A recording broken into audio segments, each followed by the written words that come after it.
नारद जी महाराज सहज भाव से भ्रमण में जा रहे। एक संत जी बोले कि हे महाराज, गुरु के गुरु नारद जी महाराज जीवों पे ऐतु की कृपा करने वाले हैं। देखो महाराज, पास में ये जो घर है ना,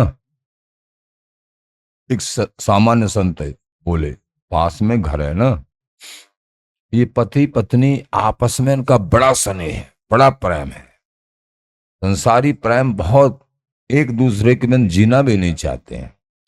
लेकिन भजन से, साधु सेवा से, ठाकुर सेवा से बिल्कुल 1% भी इनको मतलब ही नहीं है।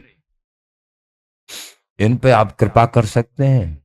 नारद जी महाराज बोले बहुत जल्दी, ऐसों को तुम खोजते ही फिरते और तुमने इशारा किया तो जरूर कृपा होगी भाई। ठीक है महाराज, करो। संतों का स्वभाव होता है कैसे भी इस जीव पर कृपा हो, संतों के चरणों में, हरि के चरणों में, सेवा में, भजन परायण हो और अपना कल्याण कर ले। नहीं तो ये मोह सागर में, माया सागर में ये डूबने जा रहा है। ऐसा संतों का स्वभाव, कैसे ये बच जाए। पहुंच गए नारद जी महाराज। उस समय उनके पति देव गए थे खेत पे, खेत क्यार पे गए, कहीं पीछे से पहुंच गए नारद जी महाराज। उन्होंने सहज साधु समझ के थोड़ा प्रणाम सा किया, हल्का सा। और नारद जी महाराज हैं, इनके दर्शन से तो सब आनंदित, जीव के गुरु हैं। बोले पता है हम तुम्हारे पास क्यों आए हैं? कि हाँ बताओ महाराज, कोई बात हो तो। कि तुम अपने पति को जानते हो? कौन है? मेरे पति हैं, मेरे बड़े प्यारे हैं। हाँ वो तो ठीक है, अभी तुम जानती नहीं हो, पहले जन्म में ये नमक बीनने वाले थे, नमक बीनते थे। तुम समझ रहे हो ये राजा महाराजा बड़े हमारे कूड़ा करकट के समान थे, ये नमक बीनने वाले, जो कोई नहीं पूछता है जिनको। कि ऐसे कैसे मानो कि तुम उन, जब रात में वो सो जाएं, तुम उनके शरीर को चाट के देखना।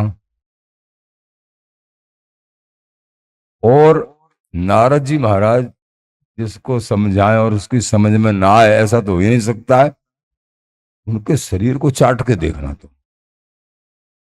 शरीर सहज स्वभाव खारीपन तो होता ही है शरीर में। अच्छा महाराज, हाँ उसके तो बस गई बात, बैठ गई। ठीक है महाराज, मैं, अरे तुम ऐसा स्नेह करते, कोई स्नेह की, हाँ कोई राजकुमार होता, कोई ठाकुर जी का भक्त होता तो बात ठीक है। क्या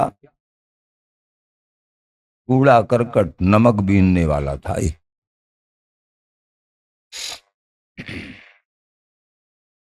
इसलिए आज भी इसके शरीर में नमक ना, तो तुम चाट के देख ले। ठीक है महाराज, तो ये तो मैं परीक्षा करूंगी। कहाँ गए हैं तुम्हारे पति? यहाँ क्यों नहीं मिले? वो उनसे ही कहते हम। नहीं महाराज, वो खेत पे। कहाँ है तो उनका, तुम्हारा खेत इधर है? अच्छा ठीक। उधर ही चले गए उसके पति के पास। वो वहां पहुंच के पति के पास पहुंच गए और वहां जाके उनका फलाना घर तुम्हारा ही है? हाँ। वो स्त्री है वो जो सुंदर सी, वो तुम्हारी पत्नी है? कि हाँ महाराज मेरी पत्नी, बहुत आज्ञाकारिणी। अरे आज्ञाकारिणी,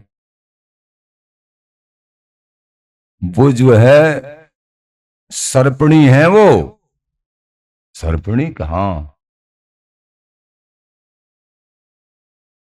कैसे महाराज?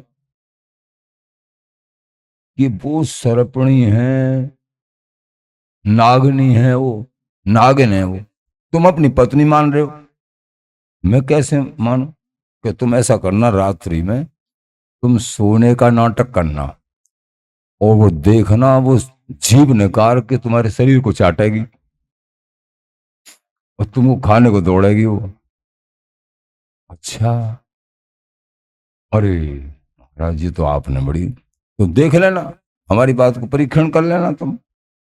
अच्छा महाराज, ठीक है, समझ में आ गया उसके।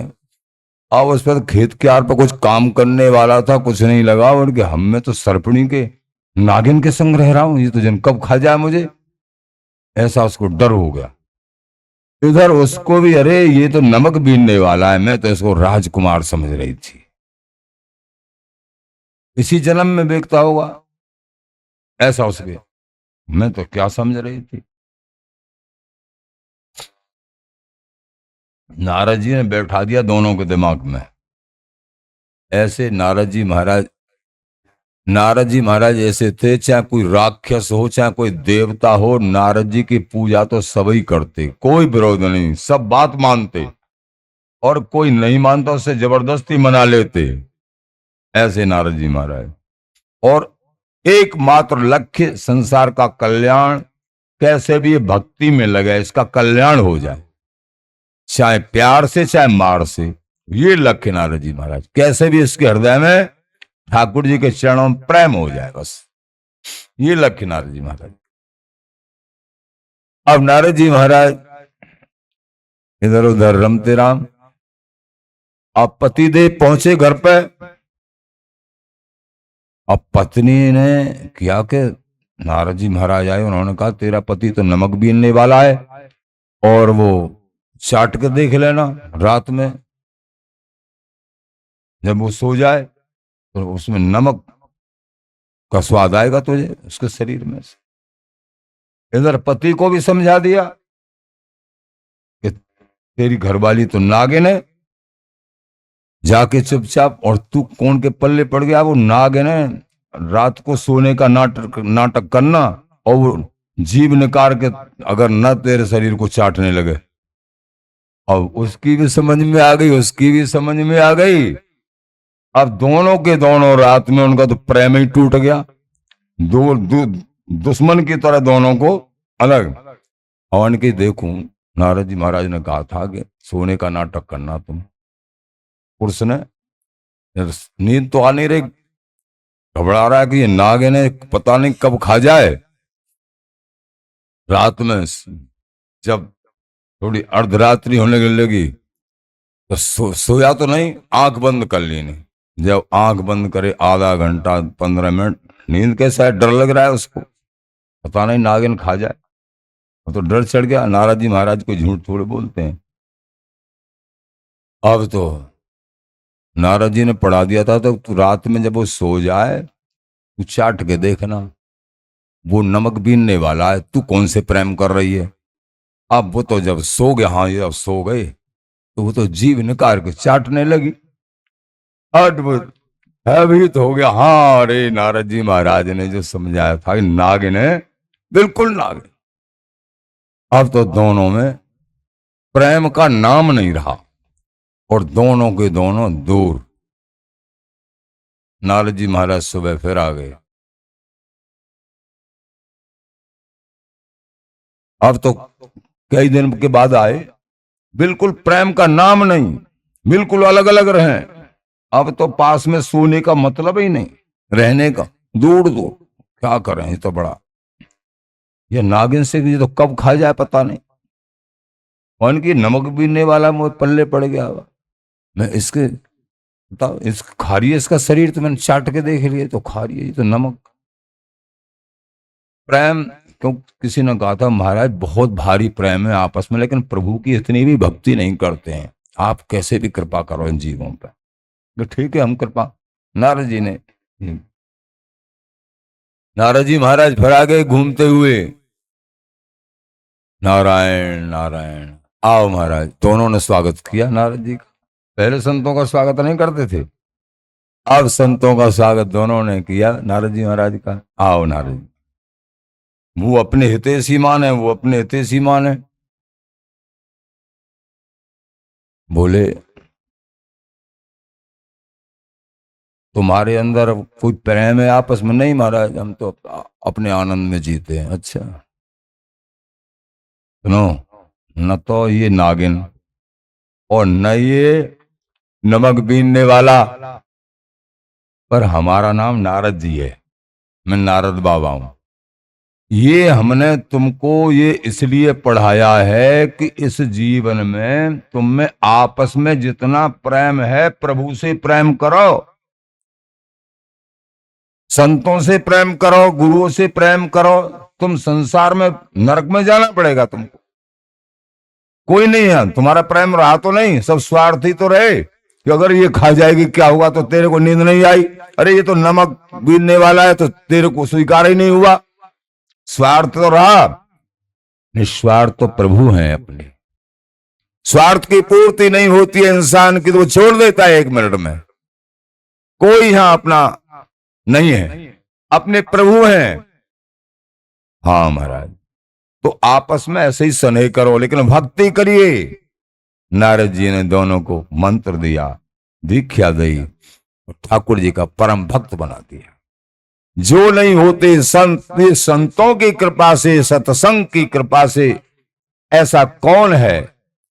दिव्य रसिक महानुभाव इन चर्चाओं को सुनाते रहे तो ये सबके जीवन का एक पहलू होना चाहिए कि इस जीवन में सत्संग, बिना सत्संग के किसी का सुधार हो ही नहीं सकता है। महापवित्रता, प्रभु के मिलन की आकांक्षा, संसार का सुखदाई और अपना परम हितैषी मात्र सत्संग से, और सत्संग से ही भजन, सत्संग से ही प्रभु प्रेम, सत्संग से ही सर्वे भवन्तु सुखिनः, ये भाव, सारे भाव सत्संग से प्राप्त होते हैं। बिन सत्संग बिगूच हैं और अमल बद फैल, बिन सत्संग न हरि कथा ते बिन मोह न भाग, मोह गए बिन राम पद हो न दृढ़ अनुराग। गोस्वामी जी, बिना सत्संग के हरि की कथा चर्चा नहीं मिलेगी, और हरि की चर्चा नहीं मिलेगी जब तक सिद्धांत प्राप्त नहीं होगा, तब तक जो है मोह का भंजन नहीं होगा। अब जब तक मोह का भंजन नहीं होगा, प्रभु में प्रेम नहीं होगा। इसलिए सत्संग से ही भजन होता है, और भजन से ही प्रभु के चरणों में प्रेम होता है। एक कड़िय ध्रुवदास जी ने भी यही कहा है कि सत्संग से भजन होगा और भजन से प्रभु के चरणों में प्रेम होगा। इसलिए निरंतर नाम जाप करिए, श्री हरिदास श्री हरिदास, सत्संग और यथा सामर्थ्य सेवा। श्री हरिदास।